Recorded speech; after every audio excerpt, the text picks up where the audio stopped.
What's going on, jerk faces? It's your boy Andy, and you're watching Nocturnal Transmissions, brought to you by the Circle of Jerks podcast.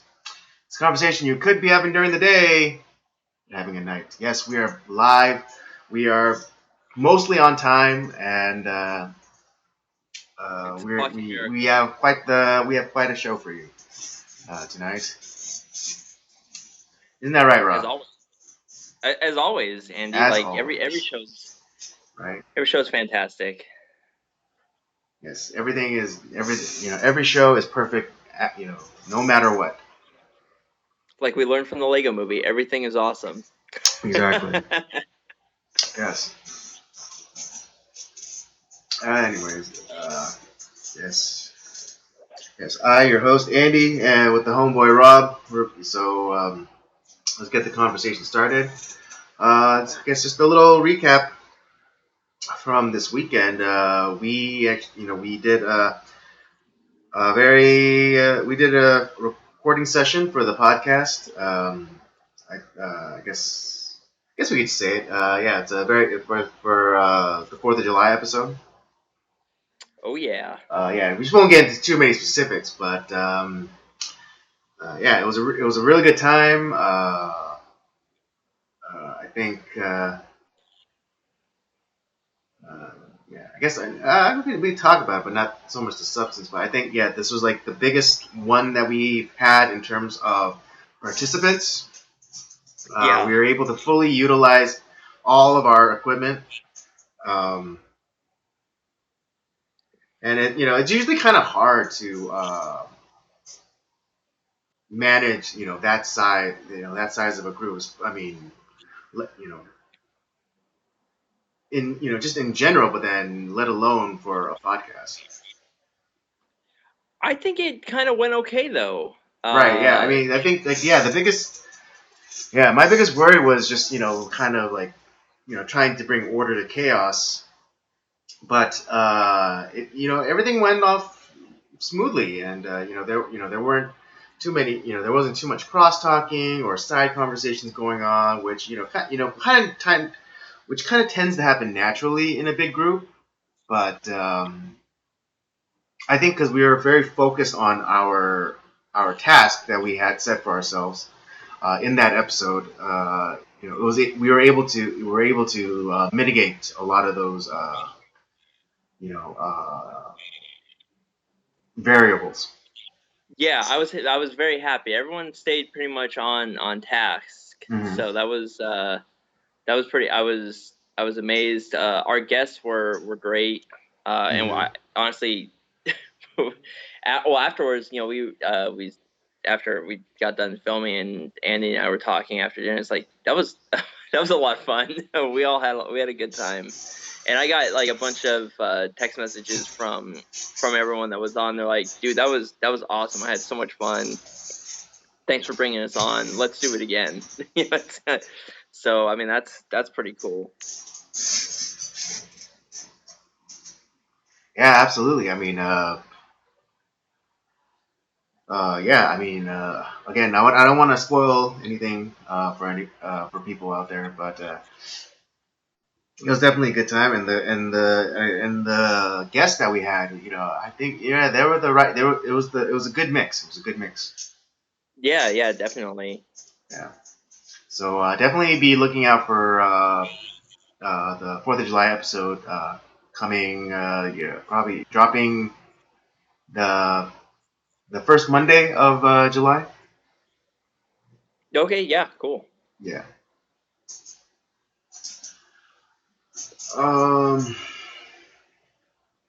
Yeah. I mean, we spent the weekend together. So I mean, did we even see each other? Yeah, I know. It's like, yeah, but also, it wasn't all fun and games because Rob misplaced his wallet. I think we can all relate to that. It's weird. Like it fell into like some sort of like Dimension X, where it could only been in one of two places. It was either Andy's car or my apartment, because I remember when we got those are the only two places it can be, right? And it's neither. And right, because a little bit of context. after our recording session and a little bit of cleanup, me and Rob decided to go and grab a bite to eat.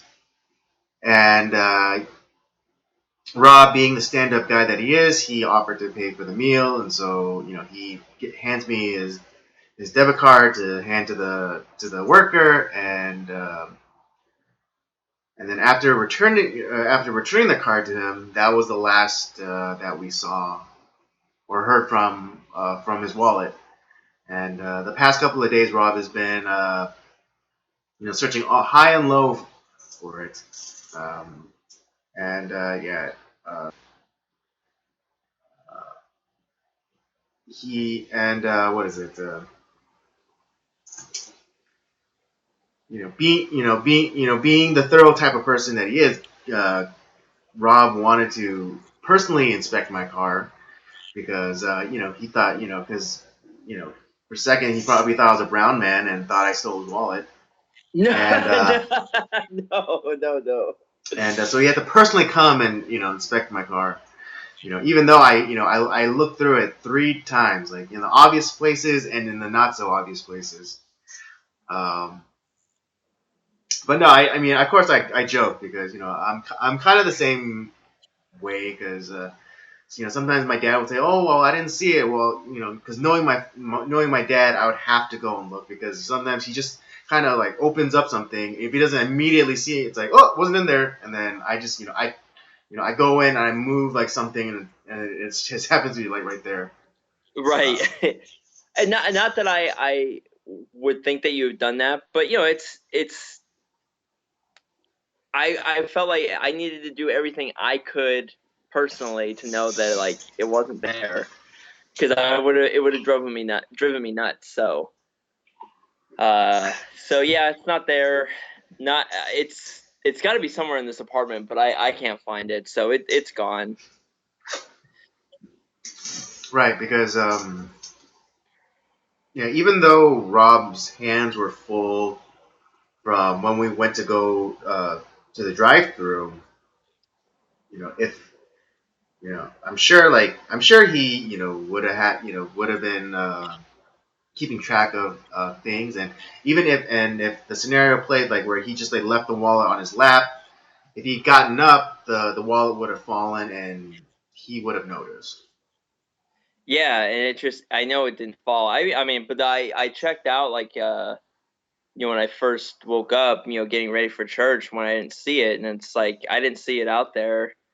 And even then, like I looked, I've been it was well, let me see if like it got taken and someone started using like my card and all that stuff, because that's the only thing that was really the only thing in there that had any money, because I didn't have any cash or anything in there. Mm-hmm. So yeah, I was like looking at it, it's like nope, no one's used my card. I've been checking it the last like 3 or 4 days. It still like hasn't been used, Mm-hmm. outside of like the activity that I've put on it. Right. But yeah, just can't find it, and sucks. Yeah, definitely a headache, and I mean, yeah, Hell, I even dug through my trash can, like thinking like maybe I threw it away for some reason, and I pulled out piece by piece every single piece of trash that was in there, which was unpleasant.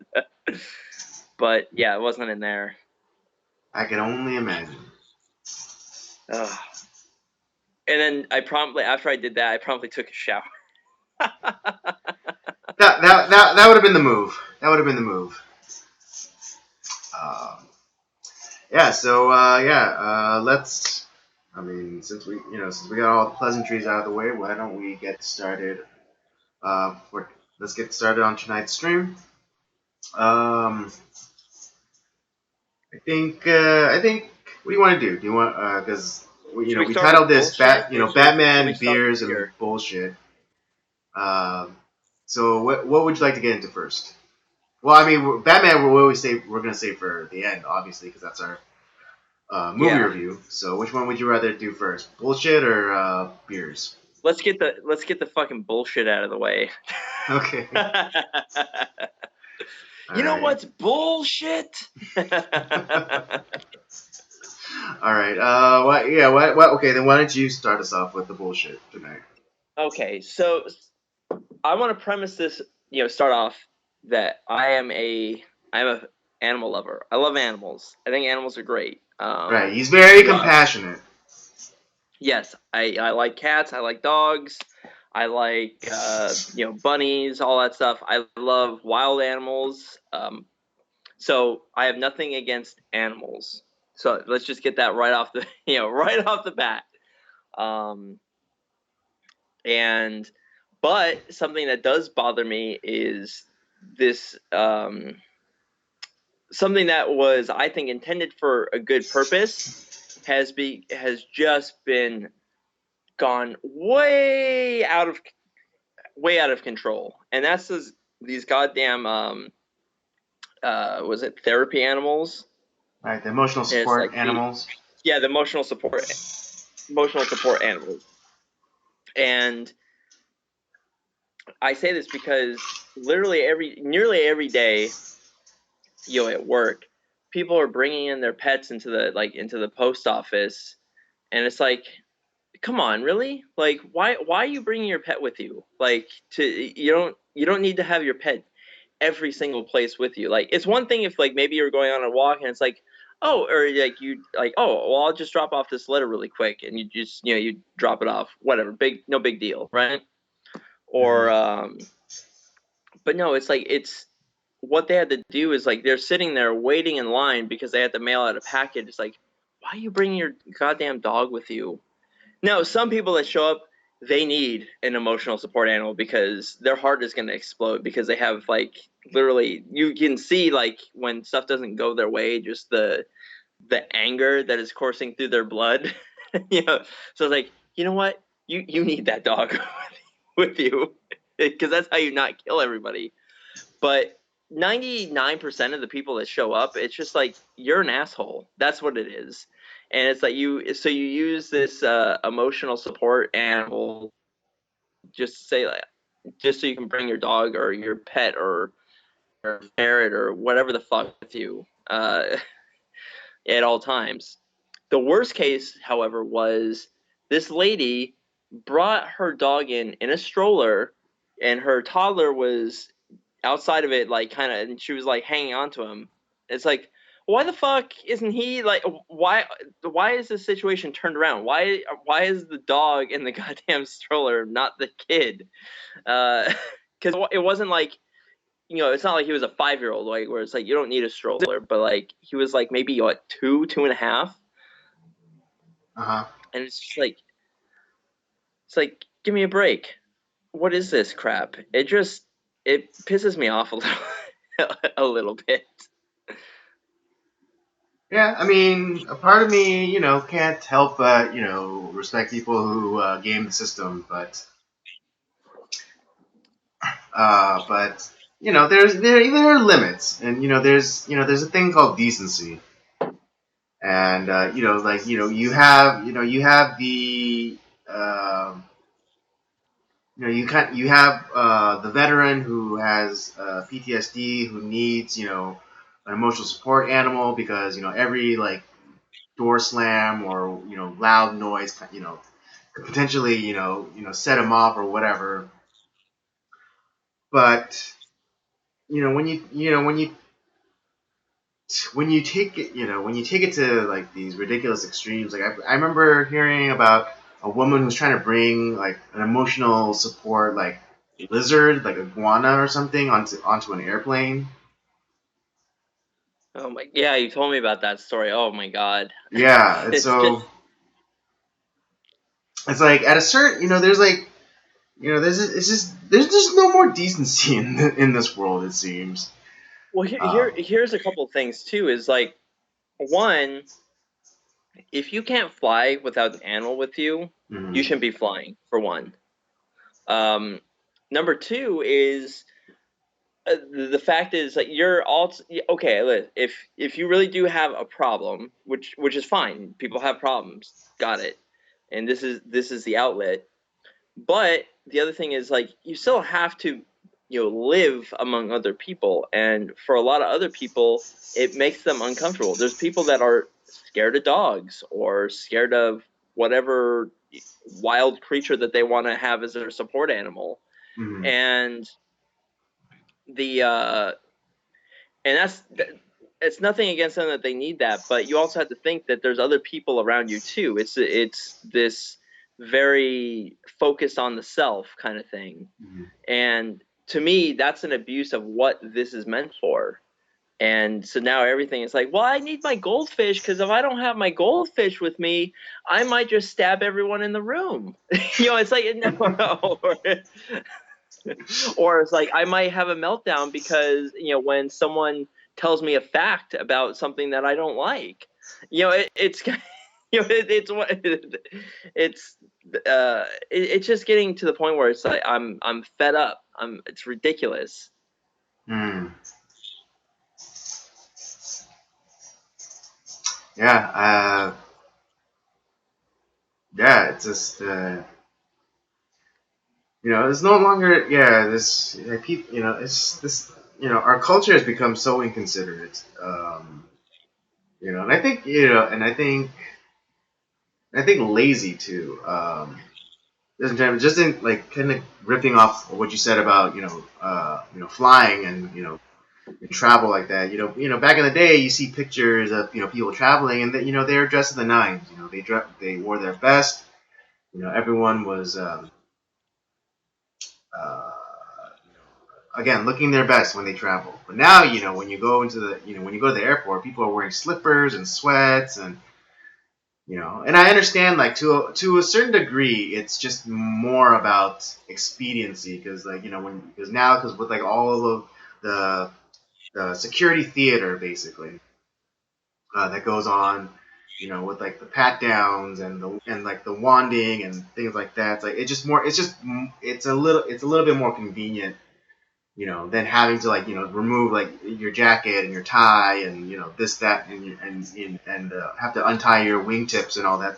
So I kind of for as a practical matter I understand, but it just saddens That's me that we've gotten to our society has gotten to the point of so little trust that we actually have to you know do those things. Well, it's not even the airport anymore. It's everywhere, dude. Like it's True, yeah, because like even just going out to like eat, no one's dressing their best anymore. I mean, I'm not gonna be a hypocrite and say that I'm always decked out in a three-piece suit or whatever, but I'm still better than most. well, I mean, it's like I'm never gonna wear my pajamas anywhere that I go to. Like where I'm actually gonna be sitting down and eating. Mm-hmm. Actually, in 9% time, like yeah, when I go out, like even if I'm just driving somewhere, not Mm-hmm. wearing my pajamas, just not gonna happen. I'd have to be like deathly ill trying to get medicine at like the last second to help me to where I'd do that. But yeah, like there's a lot of restaurants where it's like, you know what, like it's not McDonald's, like it's a nice restaurant. I'm going to dress nicely, but even like in some of those cases, people are just like, yeah, fuck yeah, I'll just wear whatever. Right. Well, in particular, one is there's a really good steak restaurant. I forget where exactly it is, but it's called the Derby. And I remember we were getting ready to leave. It was my grandmother and I. We went for I forget what the occasion was, but we went there. And on the way out, it's like my dad and I were gonna go use the bathroom. And the way that it's set off, it's like it's an older fashioned restaurant, so the bathroom's kind of set in that Art Deco style from like the 20s. Yeah, like lots of But then woods. yeah, and the way it's set, like the kind of like how like in my apartment where you look down the hall, you can kind of see in the bathroom when the doors open. Right. Well, kind of it's the way it's designed. It was kind of set up like that in that restaurant too. And there was someone that walked out, and we saw like this one dude that's about the size of 2.5 people by himself, Mm-hmm. and he was wearing a sweatpants and like a really dingy shirt. Had his sweatpants all the way down to his and his underwear all the way down to his ankles, and was going in the urinal. It's like, what in the fuck are you doing? Hey, you don't know how to go Wait, to yeah, the bathroom. he just dropped his pants to his ankle and just was like peeing at the urinal. Yeah, exactly. So not only was he dressed Okay. awful for one, he didn't know how to use the bathroom. It's like, what the fuck? Who? He was a 40-year-old dude that looked like. Why do you? How do you not know how to use a goddamn urinal or a bathroom for fuck's sake? It's ridiculous. My dad and I were laughing our asses off. It's like, this is the most ridiculous thing I've ever seen. It's one thing if it's like an 8-year-old kid, but it was a 40-year-old man. Right. Yeah. Like I remember. I remember the last time I did that, and I was like 4. And Exactly. I just never experienced a urinal before. Um, but yeah, just another nail in the coffin of society. It's ridiculous.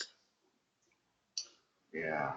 Hey, can you can you mess with your phone a little bit?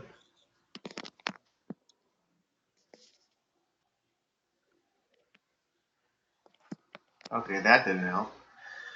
Um. What's Anyways, going on with it? yeah. I don't know if it's on. It's likely something on my end, but we'll just try to soldier on. All right, sounds like a plan. You can still like see me and hear me though, right? Yeah. Well, I can. We can see your ear. You can see my ear. Yeah. Do I Hold need to on. move over here? Yeah. Yeah, because it's as if because I know you have it in landscape right now, but it's as though it's your windows in portrait. Do I need to like do this or? Maybe I just need to stretch out the window. Then if it snaps back, then no. Um,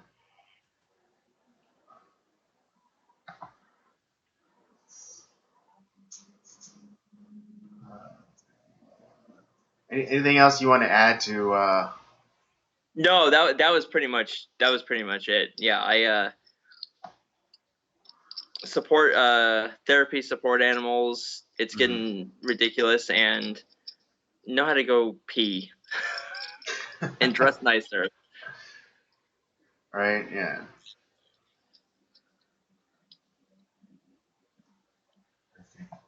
Okay. Well, okay. I guess then I guess I'll share my bullshit. And my bullshit has to deal with Father's Day. Okay, what about Father's Day? It pisses you off Not that you specifically, have one? No, not specifically that I'm pissed off about Father's Day. It's just, I guess, the attitude that we have towards Father's Day, or you know, I will say though, because I think I know what you're talking about, uh, and this year wasn't quite as egregious. Last year was a fucking shit show when it came to like Father's Day and how like there was this push of like it's pretty much like can the dads just have one goddamn day? And it's like I understand like some people don't, at least they don't have like either a good dads or don't have dads at all. So it's like, oh, right? give it up to the moms who were the single moms, and it's like they're Yeah. just like our Well, dads. It's like no, they're not. It's like right, yeah, it's an unfortunate situation, but no, like there are people who are dads that deserve their day. right.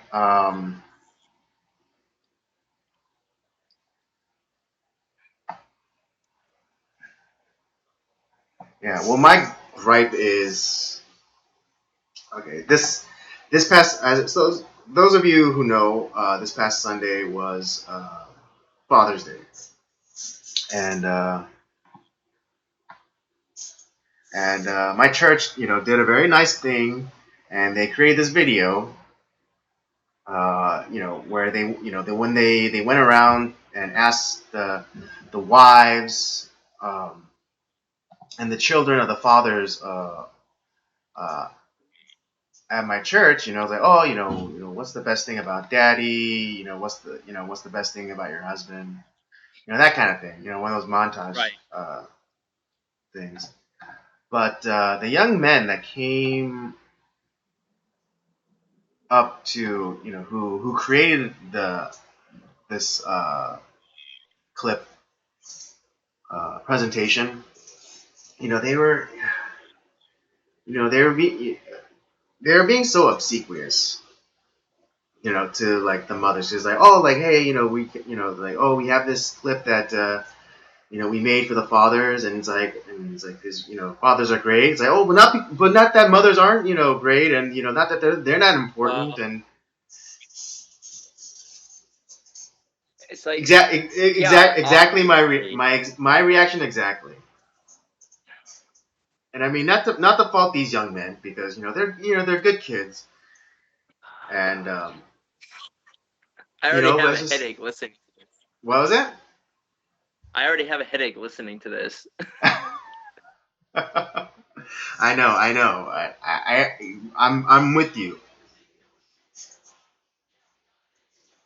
Right? Yeah, and it was just, and I was like, just your reaction. I was just like, God damn, can we just, it's not saying we're not saying that mothers are important. We're just acknowledging the fathers. That's all it is. You don't have to make this whole like song and dance thing, and it's like, oh, mothers are great. Mothers are great. Da, da, da, da. It's like, it's like, just let just let the fathers have one day, right?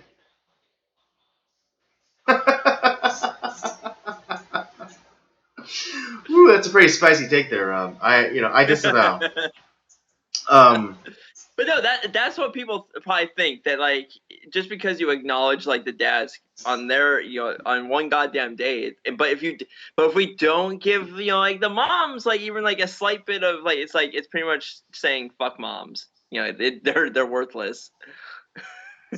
right, exactly. But and it's just,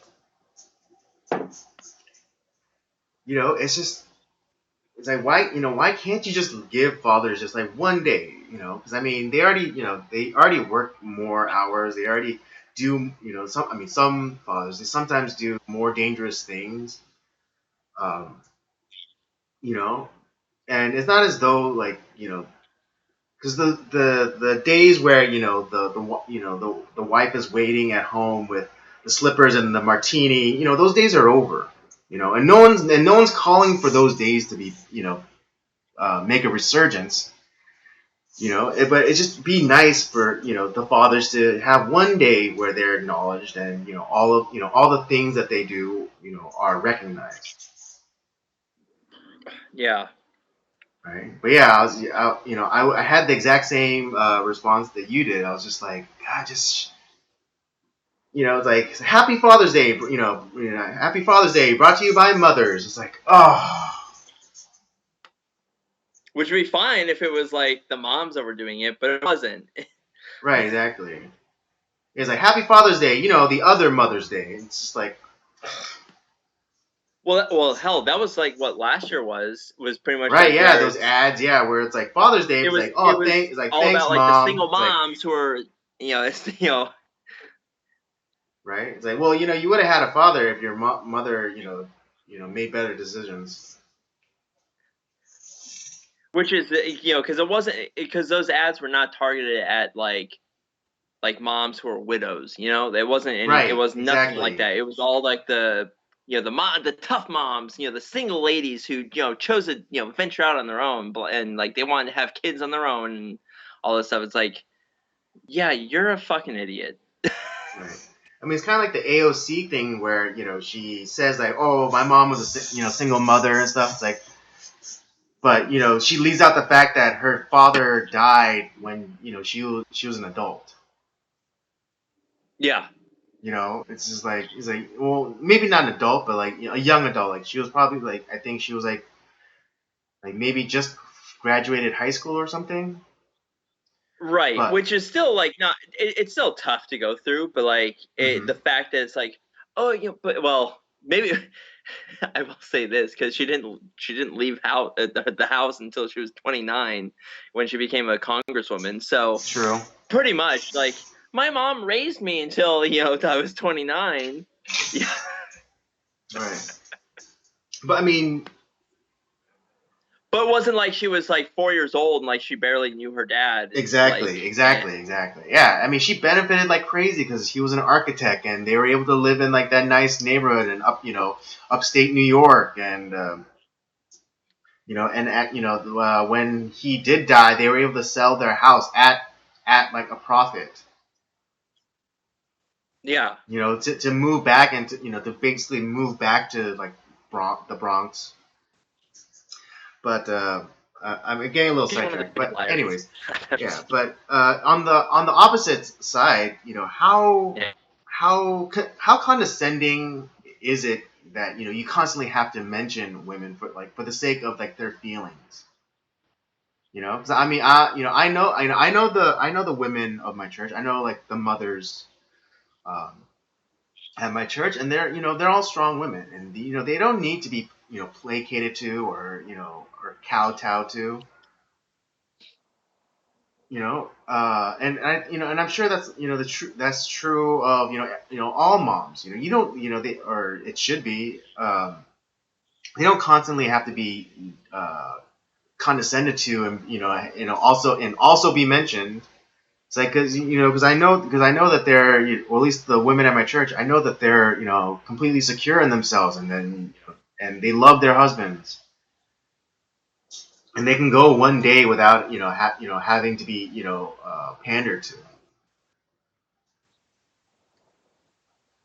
Yeah, and that's the other thing. It's as Christians as a church, I think we should know that too. Like it's kind of, um, but it's I don't know, this culture that we live in right now. It's just I was telling you the other day. It's I feel like we're living in a tale of two cities. It's like there's a lot of things that are great, Mhm. but there's a lot of things that are really shitty. It really is the best of times and the worst of times all wrapped into one.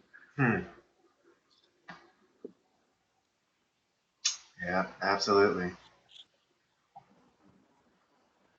Yeah. Yeah, that's not really all I have to say about That's a that. good one. Yeah, it's like, but that's a good one. It's bullshit. That's definitely right up there. Right, yeah. And I mean, yeah, and again, I mean, I'm not a father. I have no dog in the fight, but one day I will be, and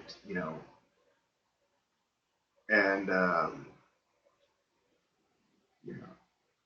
you know, I would imagine even though I'm not the type of person that demands that you recognize what I do, but for one day I would just like it, you know, to be like, hey, you do a lot of hard stuff. Thank you. Right. You know, I'm not demanding it. I'm just saying that it just be a nice thing to do. Just as because imagine if it was flipped, and it's like, oh, happy Mother's Day. It's like, oh, but he's like, but it's like, oh, but not the fathers aren't great either. Fathers are great. Fathers do so much. Da, da, da. And like you weren't able to get like that space. Right. Imagine the outrage. Like, how dare you not acknowledge mothers and da da da da. Oh, you might as well like be saying Hail Hitler or something if if Yeah, you you might as well if you just, did just something paint the like that. target right here.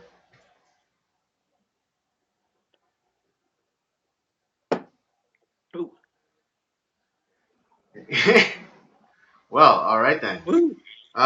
With all That that was said, let's get on to the beers portion of this stream. And my beer was getting very excited waiting for this segment because it kind of came up and fizzed over on me. it happens to the best of us. It happens to the best of us. You're Um, It got a little excited. Yeah, I just got a little too excited, is all. Um, anyways, yeah. Well, beers. This next topic came up because beers were involved in our Fourth of July special episode. And it kind of, brought up a conversation between me and Rob about beers and the kinds of beers that we like, and kind of what our histories were. And so, yeah, I guess we decided that we were going to expand on that conversation tonight and just talk about beers. Always a good thing to talk about. Right? I like beers. I drink beers.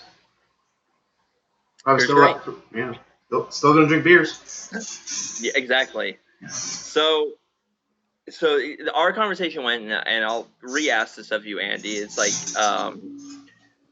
what did it take you a while to like kind of get used to beer initially? Like, because I know like a lot of people. I know for me specifically, it wasn't something that I enjoyed right away. Yeah. Yeah, there was a period where I had to acquire the taste for beer because it wasn't something that I really um, familiar with or brought up around. My dad wasn't a drinker. I mean, my uncles were, and there was a time where all of my dad's brothers, my uncles, we all lived in one house together. And and there were a few drinkers among them, and I'm told that one day one of my uncles had left the beer out, and I actually took a sip as a baby. So I guess that would have been my first exposure to beer. Um, but and I'm no worse for wear for it. Um, yeah, but yeah, it took me a little bit to get used to the taste of beer, and um, what was it? I think oh yeah, and I told you that like I almost went in reverse order because what is it? Usually people when they're introduced to beer, they go with, like the lights. And I mean, I started off with one light, which was a Corona, and then and then I went completely left field and just started drinking dark ales. Wow, that's a huge shift. Yeah. Yeah, because I actually because I didn't start drinking until like much later in life. I was probably like maybe 25, 26 Mm-hmm. when I did. And I actually I didn't start with beer. I was a whiskey guy. Hmm. I tried whiskey first, and I liked that a lot. And then I was like, well, because beers, I was like, I didn't really initially care for the taste, Mm-hmm. and maybe because it was just something that I was like, I don't know I don't even remember what that beer was that I first tasted, but I didn't really care for it. But then, like, I kind of, I think probably the first one I started with was Shock Top, which is it's a Belgian wheat, Mm-hmm. and I really like that one a lot because it kind of has like a nice orange zest to it, and Right. I was like, oh, this tastes pretty good. And and then once it was like, okay, well, I guess beer is pretty good, and you kind of go down that route, and as you start to like, oh, I like this. Let me see what else like I might like, and your flavor palette changes, and I don't know. It's just I still don't like stouts, Mm-hmm. like Guinness or like beers like that. But yeah, I've been yeah, probably like my favorite, like one of my go-tos is obviously like Rolling Rock. I drink that a Mm-hmm. lot. But I've been trying this year. I've been challenging my like one of my I don't know if it would you call it a New Year's resolution per se, but like one of the challenges I gave myself is I wanted to try out different beers and kind of go beyond what like I normally do, because it's one of those things where it's like, oh well, let's see, I'm gonna explore, try something different, and then lo and behold, I just buy another 12-pack of Rolling Rock again, and It's a slow process. It's a slow process. Yeah, exactly. But no, I've been trying out different beers. Like I've been kind of challenging myself, getting different types, ones that like some of the craft brews and stuff like that, seeing if I like those. Um, some have been a miss, and I was like, oh, I'll never get that again. Or then there's been other ones who's like, oh wow, I'm really glad that I tried that. It's pretty good. Right. Yeah. You confessed to me like the reason why you don't like stouts is because the coffee flavor, and you're not a fan of coffee.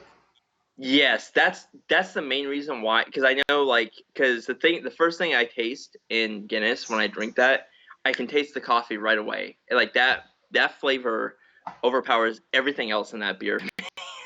And so it's like, oh, and I think it's one of the most disgusting flavors on the planet. So I don't like it. Mm-hmm. But like I said, I understand. Knowing. But that's just me. I know Right. why so many people like it, because I do like that coffee flavor. It's kind of like, do you ever watch the show, the Drew Carey show? Yeah. Yeah, well, Buzz Yeah. Beer, that Buzz was beer. essentially, Yeah. yeah, he was Yeah. pretty much making coffee beer, Mm-hmm. and that's pretty much like, like, well, I think like some of the people who watch that show probably made beers based off of Buzz Beer. Mm-hmm. Um, the other thing that I tend not to like stouts, or I don't always like I won't drink a ton of dark ales, is because when I drink beer, I want to be like refreshed. I kind of see it as something like a side thing that I drink, and it's like it's a hot day outside, or I've had a rough day, and so I want something that's like light and refreshing and flavorful. Mm-hmm. Whereas when I drink beers like that, I feel like I'm having a meal, and I'm like, oh God, I'm so full. Like, why? It's like you don't want to eat anything afterwards. It's just like, oh, it's too the. I feel like I drank a meal essentially. Right. Yeah. I mean, I told you that I liked it because because one, I particularly enjoy coffee. But I liken stouts like Guinness to adult chocolate milk. Yeah, Yeah. and I can see that. Yeah. Yeah. So that's why I enjoy the dark ales or stouts.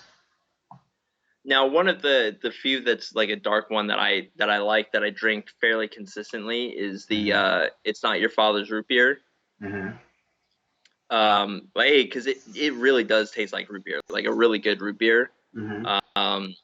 And also that's not a flavor profile that everyone likes. But yeah, I had to be careful with those, because it's like, oh man, this is really good and refreshing, and then like 2.5 in, I'm like, oh man, I'm kind of had to be careful. Mm-hmm. Mm-hmm. But yeah, I don't know. I just, like I said, I've been trying out some different stuff. Like, I mean, obviously, like I still go to like my go-to ones. Like, I like Rolling Rock. Um, I really like Bush beer. It's pretty good. Um, yeah, and I'm showing you some of the cheap beers. Like Miller High Life is pretty good.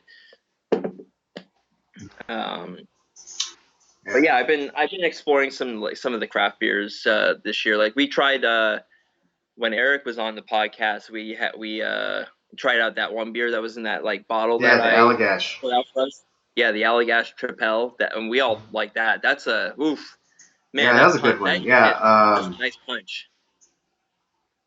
Yeah. Even though I took that hard left into stouts, I mean now um, I kind of went back towards the lighter beers, and right now my go-to is a Belgian wheat beers. So like not a your bad way to go. Heps, your Hogardens, Allagash. So yeah, those variety of beers. Um, I've actually, I mean, that's still kind of like I like those type of beers still. Mm-hmm. I've actually been going more and like testing out the IPA waters Mm-hmm. more recently, Yeah, and I'm actually starting to like them. right. What is it? The key though. When I first had IPAs, yeah, I wasn't a big fan because I'm not a really big bitter person.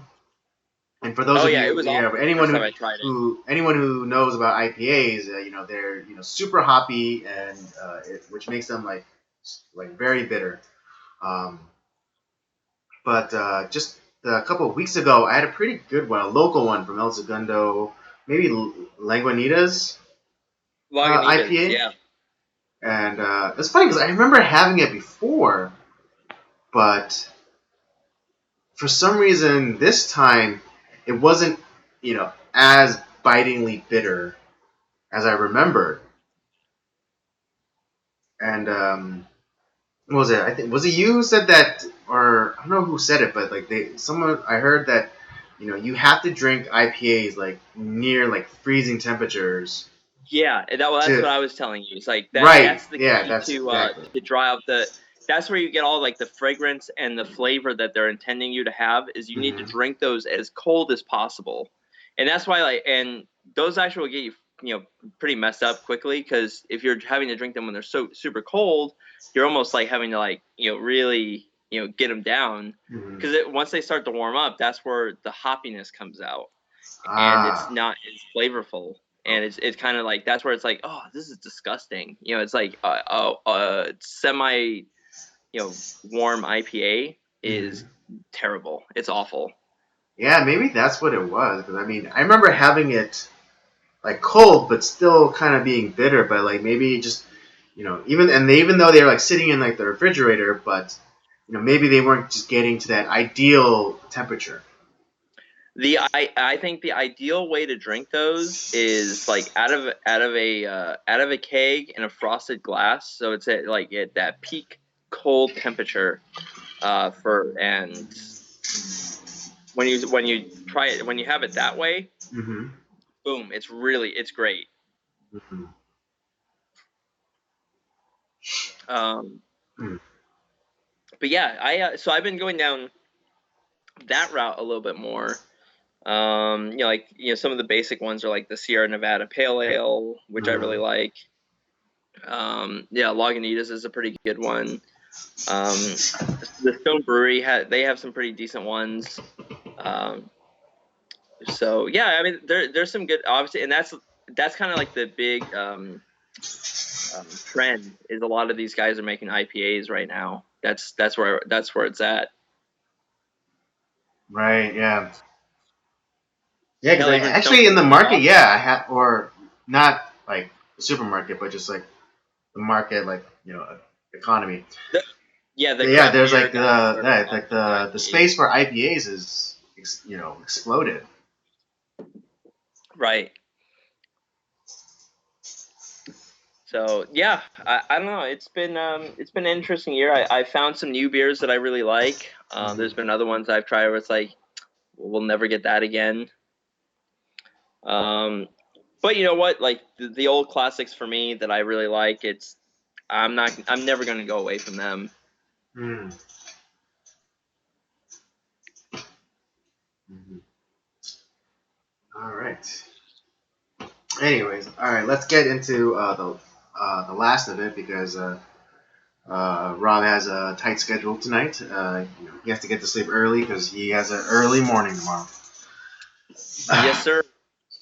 Yeah, there. So let us get into our movie review, and for this week, uh, fitting the theme month, which is Kevin Conroy Batman's. We have Batman Gotham Knight. It's an anthology series that came out just after Batman Begins, and some of the story elements borrows or like kind of ties into the Christopher Nolan Batman universe. Yeah, so it's an anthology of 6 short animated films. Um, and the animation style is heavily influenced by Japanese animation. Um, and yeah, it kind of tells like a sing. It kind of tells it kind of each of the stories kind of moves into the other, so it's kind of a continuation. Um, let's see.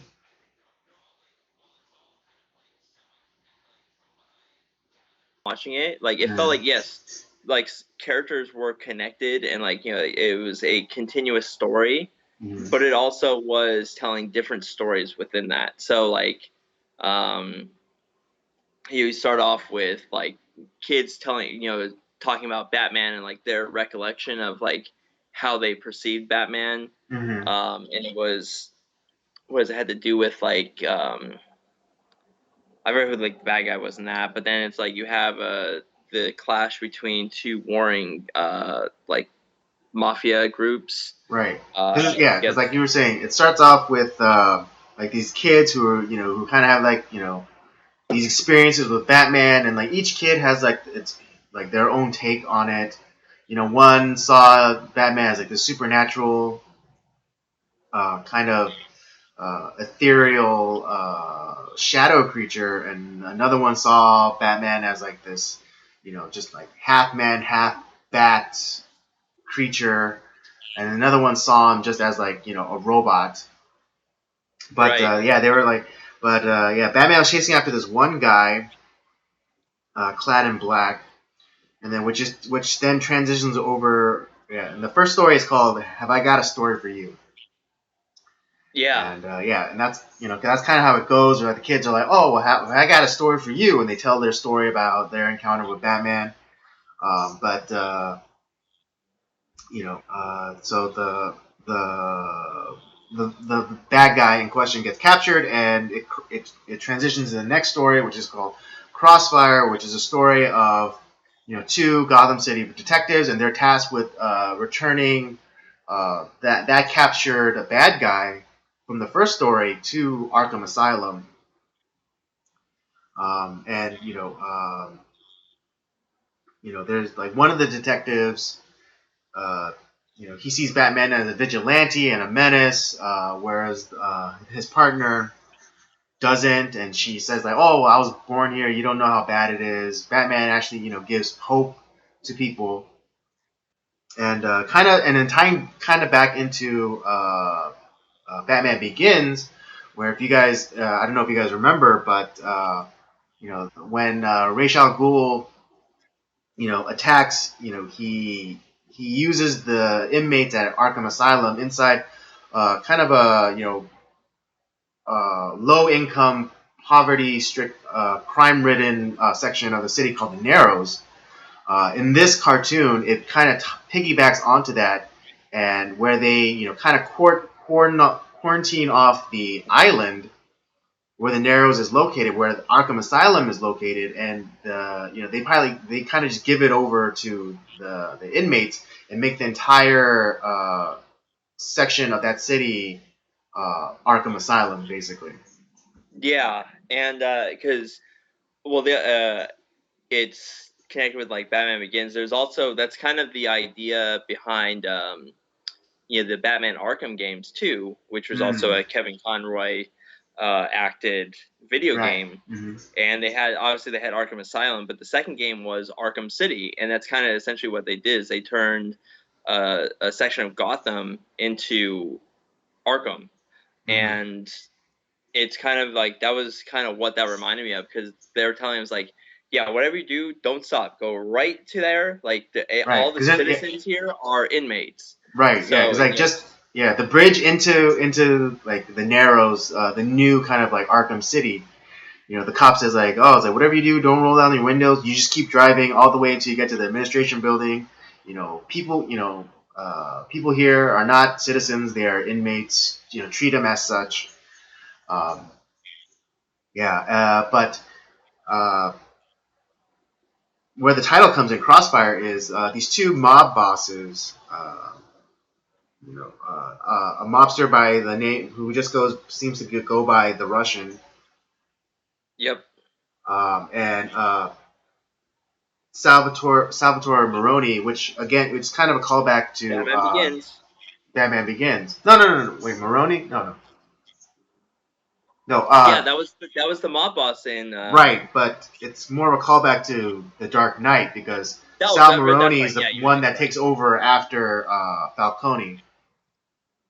That's Um, right. Yeah. right, yeah. And so like these two guys meet up in Arkham City, and basically have like a shootout, saying like, "Oh, I told you to stay out of my territory," and da da da. Um, and then the cops are caught in like this crossfire, and it isn't until like Batman comes in and saves them, and then that's when the detective that sees Batman as a menace starts to see him more as a hero. Right. Yeah, and then transitioning into the next short is Field Test, kind of piggybacking off of that kind of mob dispute over territory. Batman um, utilizes this piece of technology that came from one of his satellites to deflect bullets, essentially. And so Batman incorporates it into his suit, and he goes and has a conversation with the mob bosses. Of course, they shoot their guns at him. But because of his new gadget, he's rendered impervious to their bullets, and he kind of carves out this kind of treaty uh, between them and says like, all right, you take this part, you take this part of the city, and you take this part of the city, and you guys just leave each other alone, Until I until find more on you. yeah, exactly, Yeah. until and you guys can roam free until I actually get more dirt on you to actually put you away, and the mob boss is like, okay. And and Yeah. then it wasn't until this one of the low level guys takes a shot at Batman, and the bullet is deflected, but it's deflected back at at the henchman, causing him severe injury, and Batman takes him to the hospital, and then he after that he then removes uh, that device that deflects bullets because he was saying, oh, I'm willing to lay down my life. But but it can only be my life that I risk. And Yeah. He felt like that. He's like he didn't want another incident like that where possibly a bullet deflects and kills somebody. Maybe not even like a henchman, but like an innocent person. right, yeah. The possibility of like collateral damage, um, not just secondarily, but tertiary, was too great for him to bear. So. Um, And then, well, the one after that was where he go. I forget what it was titled, but it was essentially Scarecrow and Killer Croc were the right. In Darkness Dwells. that. Yeah, thank you. Yeah. And that what was cool about that one. That was actually kind of a callback to the Dark Knight Rises, because you saw Ah. Mm, because remember like Scarecrow was holding that kangaroo court. yeah. That's essentially what he was doing in the sewers, and using his toxin and kind of was Right. Or kidnapping. or maybe it was a foreshadowing because actually this story was written by David S. Goyer, who did help write who did help Nolan write the Batman trilogy. So Oh well, that makes maybe a lot of sense. Yeah. and this came out after Batman Begins, the first one. and so maybe he was trying to work out.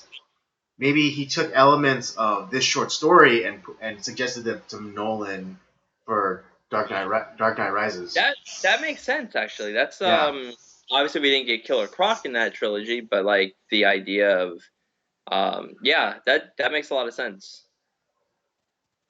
right. And so yeah, the Scarecrow kind of holds court, and he kidnaps a cardinal and puts him on trial for giving hope to people.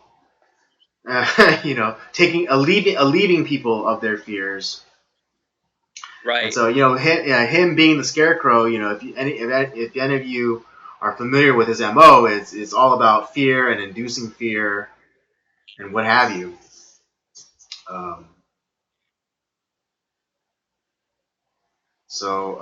but you know, but there's also a little bit of a social commentary about how people are treated, and because Batman has like run-ins with like homeless people, living like kind of underground and abandoned subway stations.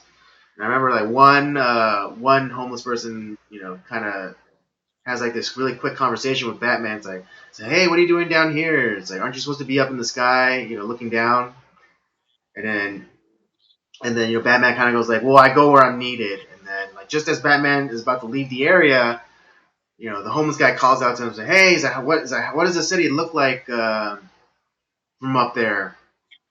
And then and then Batman replies like, it looks dirty. Yeah. So it's like saying like no matter what level you think you're at, everyone is just like in the same dirt.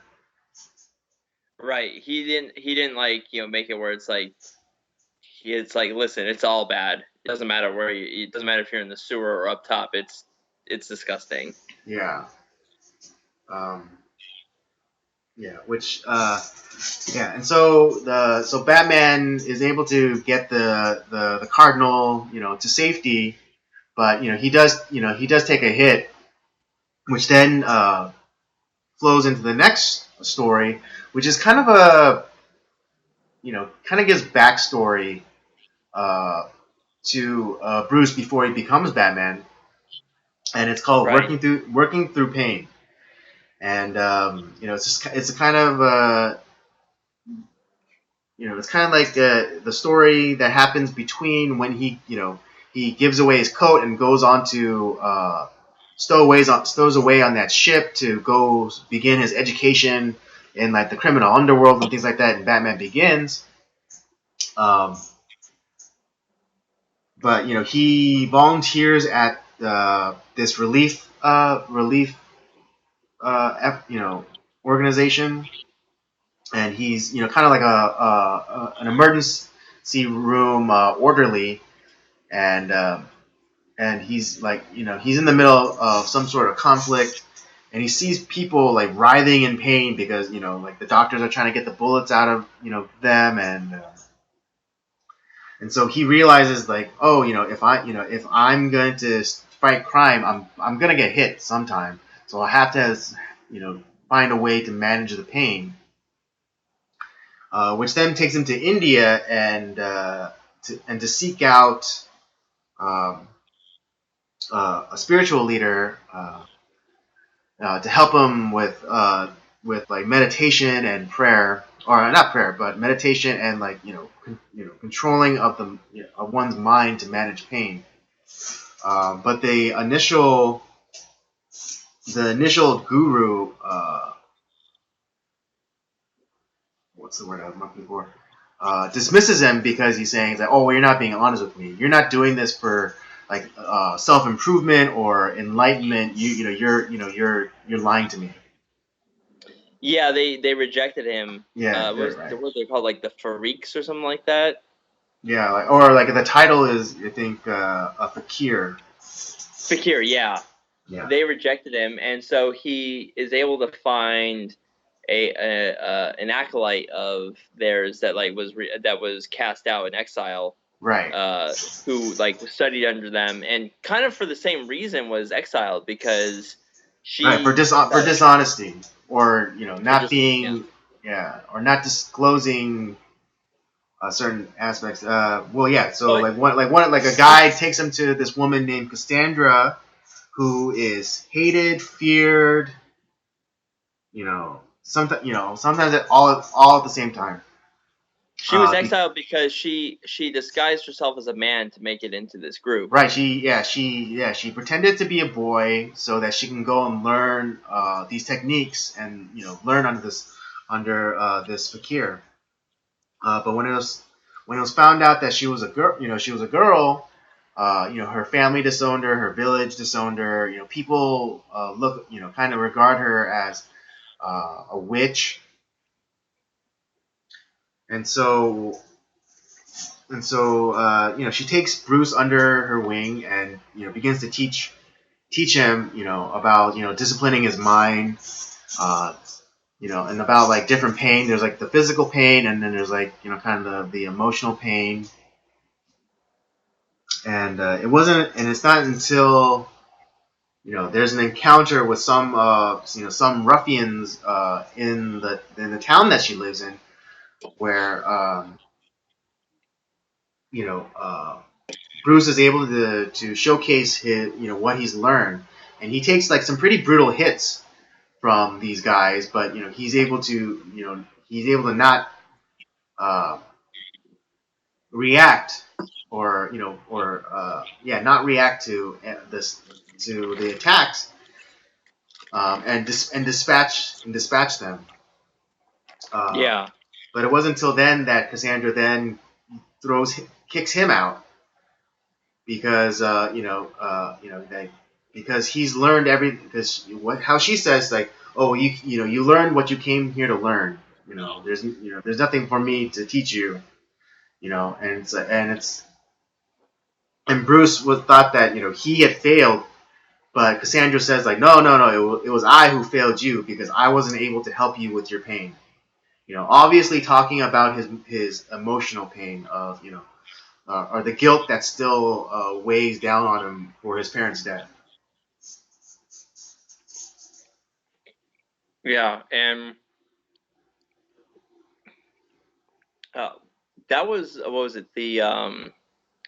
Was that the last one, or was there one more after No, that? there's actually one more. Well, again, the way this story goes in the last one is, Bruce is crawling around in the sewer, and he calls Alfred for help.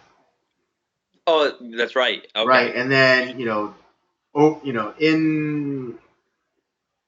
in kind of underneath the storm grate, he plunges he finds a gun, and then he looks again, and there's another gun, and then until his arms are full of guns, and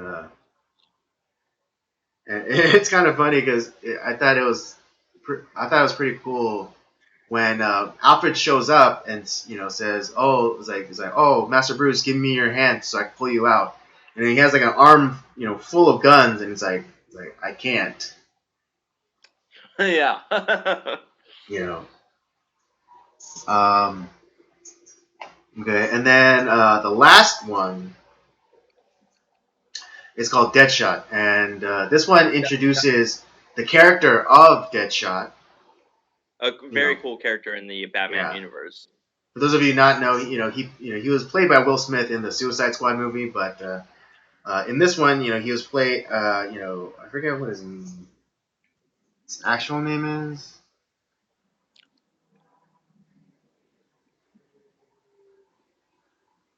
I forget who Oh, voiced him. Floyd Lawton. Floyd Lawton. Anyways, he's this hitman for hire. He's the best in the world.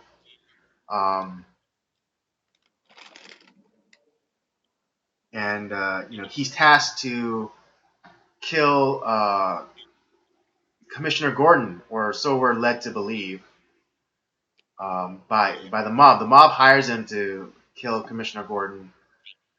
Uh, but in actuality, the mob hires Deadshot to kill Batman. And there's like this elaborate scheme and to make the police and Batman think that he's actually trying to kill Lieutenant Gordon, but it's really Batman. He's tasked to kill. And there's this great fight scene on a subway, and of course, Deadshot utilizes his arm guns, and just the animation is beautiful. It was a really interesting anthology of films that they I felt like produced. it was a very entertaining look at Batman from people who may have like are wanting to take show him in a different light. Like it was still Batman. Don't get me wrong. It was still Batman. I think having Kevin Conroy as the voice of him keeps it like where it's like, especially for like art, because this felt like this was a movie made for like our generation who grew up watching the Batman animated series. Mm-hmm. And so for us, like, okay, Kevin Conroy's still the voice, so it's still Batman, but we're seeing it through seeing Batman through different lenses of how like different artists, and while the story is remains somewhat like connected. Mm-hmm. It was a different experience. I felt like a fresh take on Batman. A fresh take on Batman while still being Batman. Right.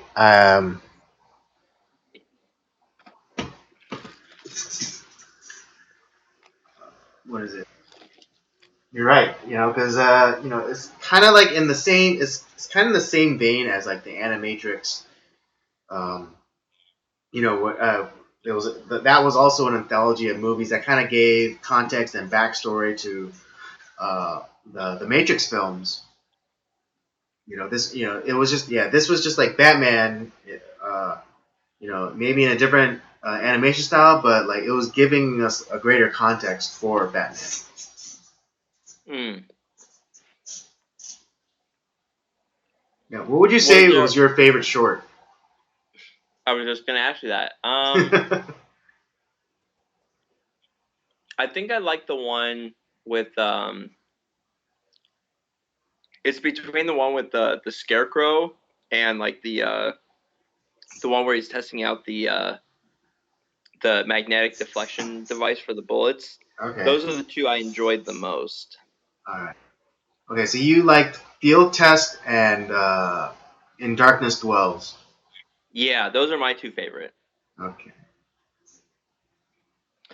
Just because it was like seeing him in kind of like in an anime style look, Uh huh. and the way that they designed Batman and the other characters was kind of interesting.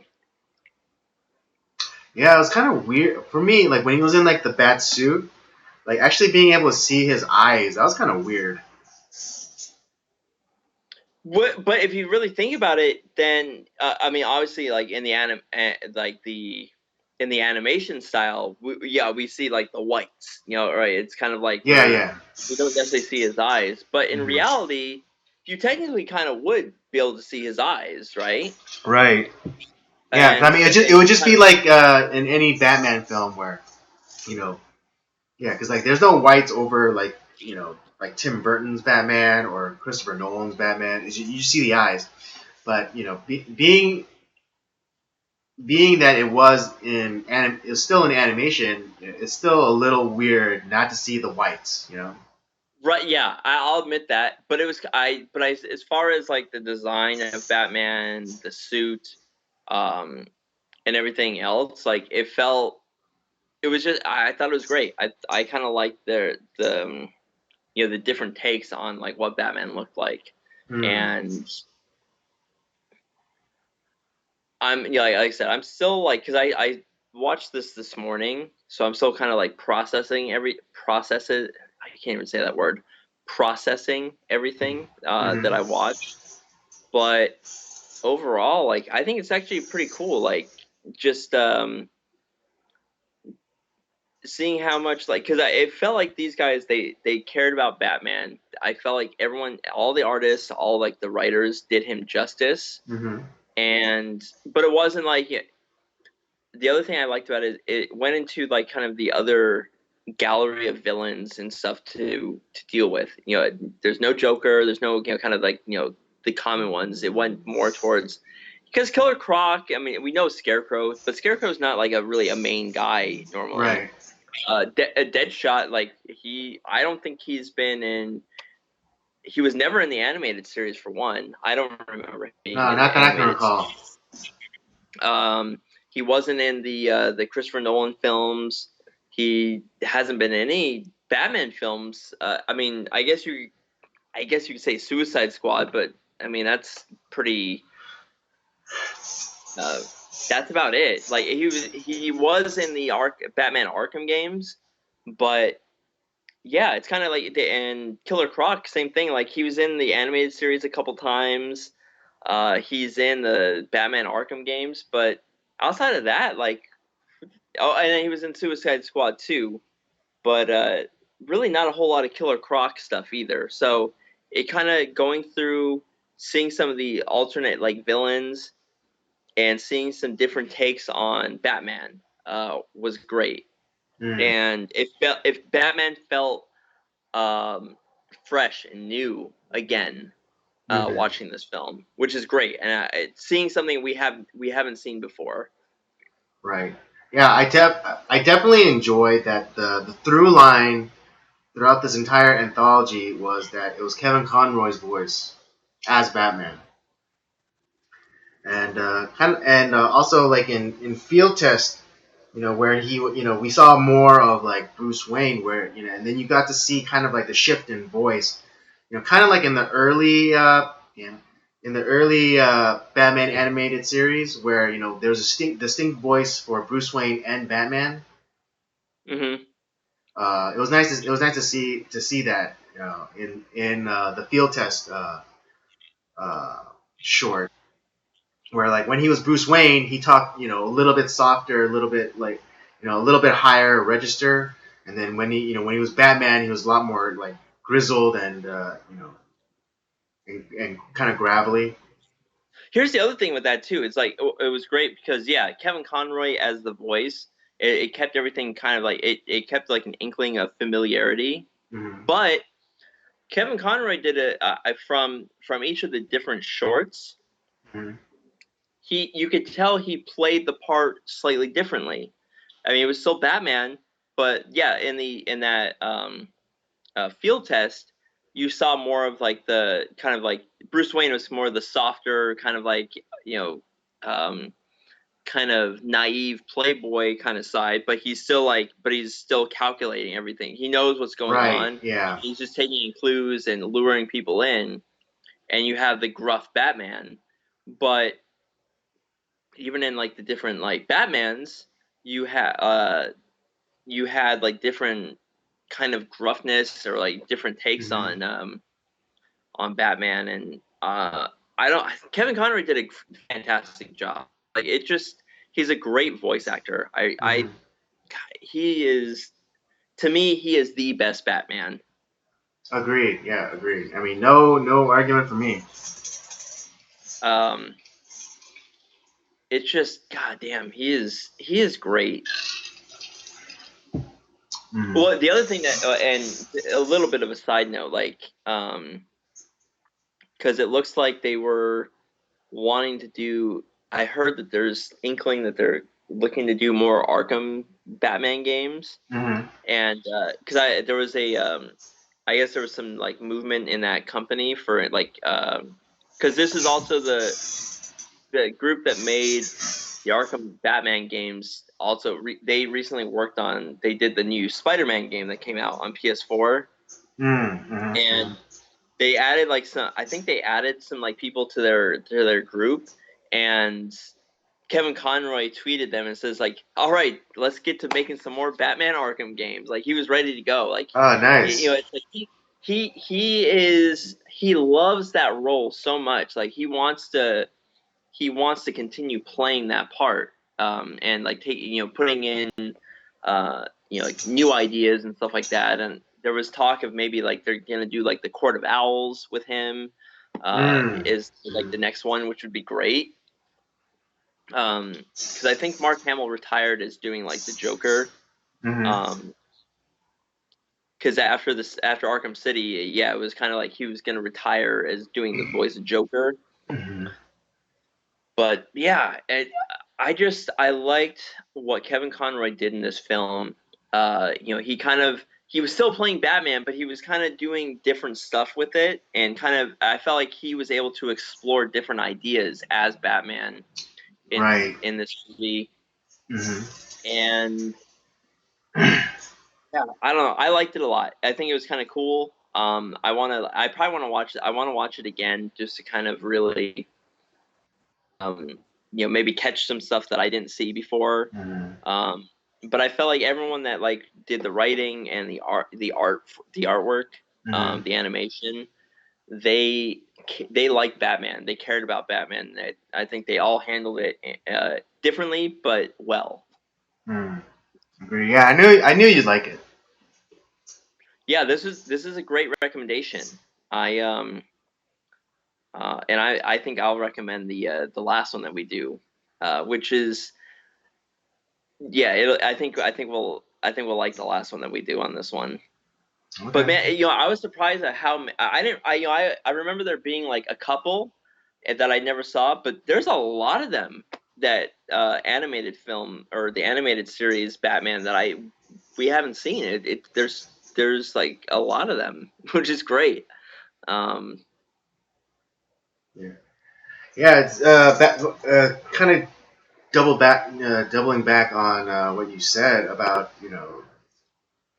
like about Kevin Conroy now, like he just loves doing this role, and I think he gets energized by the fans too, because anyone who's grown up with him as being the voice of Batman is just like he's like it's impossible to have anyone else be Batman.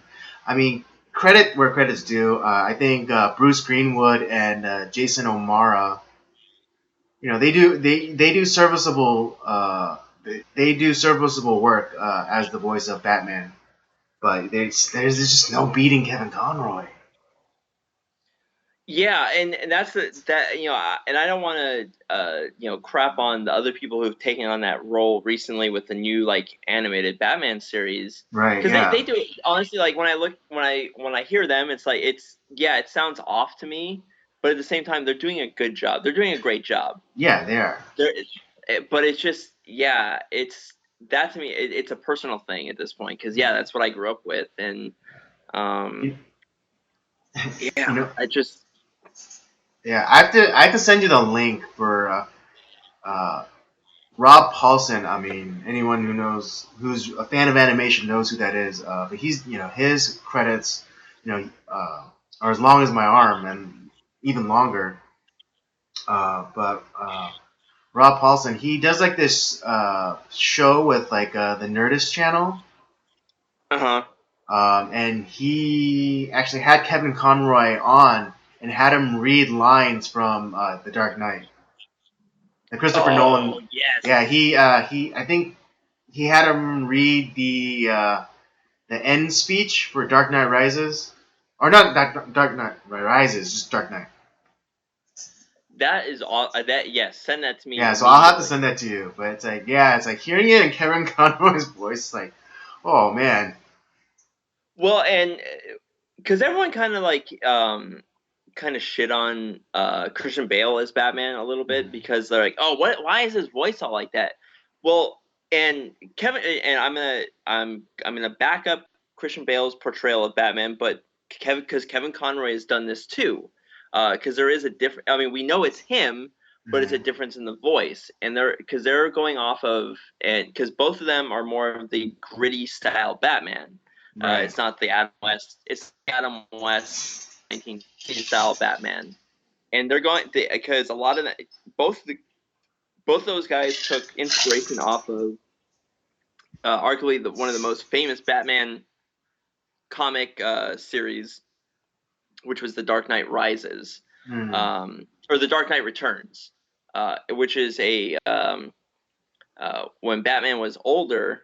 Yeah. And This this is came out in the Batman out of 80s. his prime. Right. And in the comic we read where he meets like the new Robin for the first time, and it's like, and it was, I think it was the Robin in this Yeah, one it was was a a girl she. Robin, redhead. Yeah, and what what happened is she's like, why are you changing your voice like that? It's like, and it was like, I'm masking my voice so that they don't know it's, Bruce Wayne. And that's where you have like the change in voice, from Bruce Wayne to Batman. And Mm-hmm. both Christian Bale and Kevin Conroy, arguably Kevin Conroy may have done it a little bit better than Christian Bale did, Mm-hmm. but that's kind of like the idea that they're going off of. And to a lesser extent, Ben Affleck did that in the kind of the recent portrayals of Batman. Right. Well, his was more technology because he used a voice modulator, Right. hidden in the cowl, as a kind of ripping off the Arrowverse, because I know in the TV show Arrow, the character uses a voice modulator to disguise his voice. Well, which makes sense too. Like I said, I didn't hate that. I was like, oh, that's kind of cool. Right. I mean that would be understandable too, because like he has the money too, so he could hide like a voice modulator in his cowl. No big thing, and like it also, and it still does this. Still has the same effect. Yeah, So, but yeah, I like um how that's done, and it makes sense because otherwise, like everyone's like, especially if he's with someone that knows who Bruce Wayne is, like any of the characters like Selena Kyle as Catwoman, any Mm-hmm. of these people that know Bruce Wayne, they're gonna know who he is in real life. It's like, oh, you're Bruce Wayne. It gives away his identity. Exactly. I mean, it's just like the idea of like babies knowing like their mother's voice, or and vice versa, or someone like you're really close to calls you up on the phone and like they pretend like they change their voice or some and pretend to be somebody else. It's like it's like very funny. Stop fucking around. Right. Because you just know, like you just know the quality of someone's voice, and the fact, and like the fact that Kevin Conroy, at least in the early Batman animated series, had a separate voice for Bruce Wayne and for Batman. Just goes to like the dedication, and then also, yeah, to kind of back up the Christian Bale Batman as well. It's like, yeah, the growls, like it was a kind of stupid, yeah, but in a world where there's a billionaire going around beating up criminals, he just kind of lets certain things slide. Yeah. So it's like everyone was like kind of like shitting on like the Christian Bale portrayal.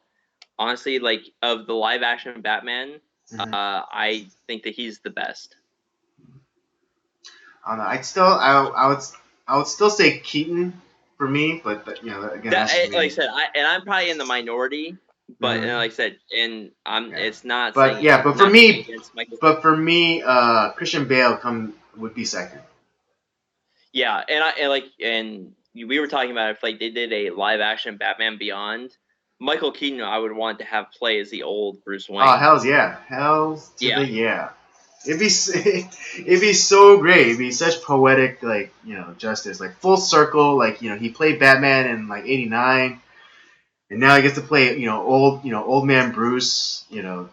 Ushering in the newest generation of Batman. It's just too perfect. I think it would be great if they did that. Exactly. Yeah. Well, should we give a rating to the Batman film? Oh yes, absolutely. Why don't you go first, For our Andy? rating, yeah. Okay, I'm gonna give this a 4. Um, great animation. I wasn't a fan of all the animation styles, but I still highly recommend this. If you're a Batman fan, that you know that's really looking for unique and interesting takes on the character, then this is for you. And also, if you're a Kevin Conroy fan, then hell's yes, this is for you, because he's the through line throughout this entire movie. He's the through line. Right. Even though the animation style changes, it's still Kevin Conroy's Batman. Yeah. I had to, I hate to agree, but I agree on the on this film.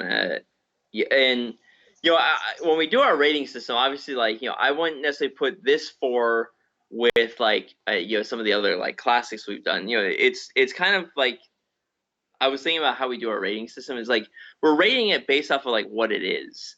Yeah, Right. and obviously, within the context of these animated Batman films, yeah, this is a 4. This is, if you're a fan of, like, this of the animated series Batman, this is, to me, is, you gotta watch this. This is great. It gives you that familiarity of Kevin Conroy as your Batman, but it also gives you a fresh take on who Batman is, and uh, the stories are interesting. It goes into talks a little bit about some of the lesser known Batman villains.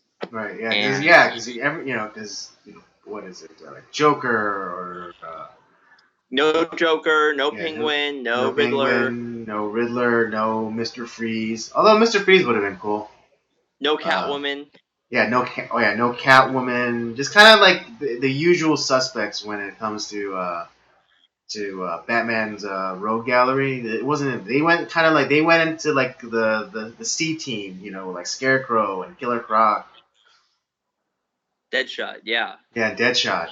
Yeah, like before Suicide Squad, who really even know who Deadshot was? People who don't know who Batman is, yeah, they wouldn't know.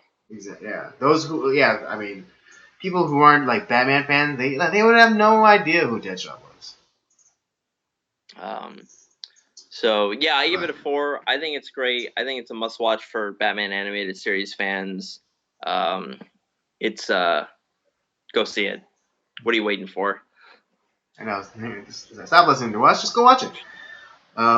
Anyways, yeah. That'll let's wrap it up. The review. Both Rob and I give it a 4. Go watch it for yourself.